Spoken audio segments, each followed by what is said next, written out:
Welcome to Saturday of the week that changed everything. This is the day, of course, after Good Friday, that day on which Christ was crucified, which he died and was buried placed in the tomb of Joseph of Arimathea.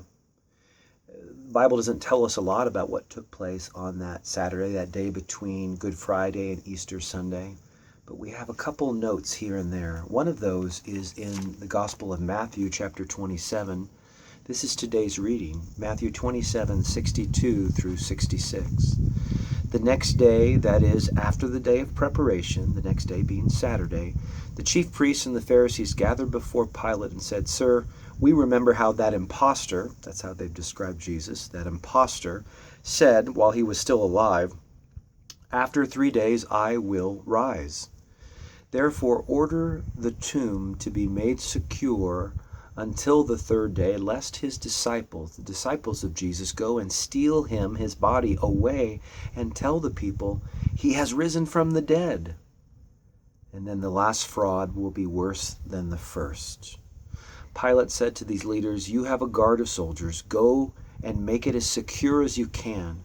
So they went and made the tomb secure by sealing the stone and setting a guard. I see in that passage two things, both hubris and hope. Hubris is a fancy word, of course, for pride or arrogance.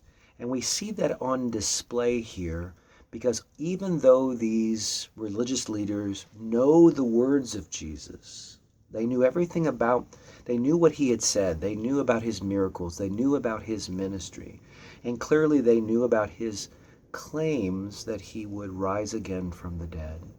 And if Pilate didn't know about these claims then, he knows about them now.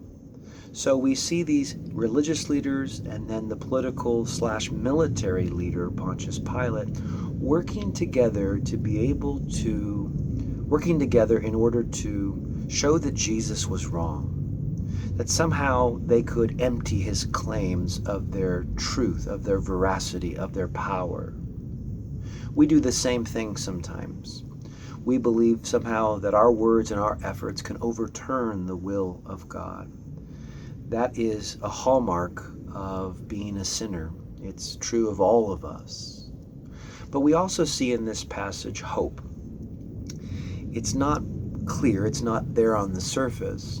But if we think about what is in focus here, what's being talked about, we are reminded of why we should have hope. What's being talked about is the tomb of Christ. And the tomb of Christ is a reminder that Jesus was truly dead. He was truly dead. His body was in that tomb. Remember when Paul talks about the good news, the gospel in 1 Corinthians 15, he not only talks about how Christ died for our sins according to the scriptures and then rose again on the third day according to the scriptures, but in the middle he mentions that Christ was buried. Why take the time to mention that Christ was buried? Well, it's a reminder to us that Jesus really was dead. And he was being really dead, it points us to that reality that his resurrection truly was a resurrection from the dead. You see, the Bible is clear about this heavy reality of death, this burden of death.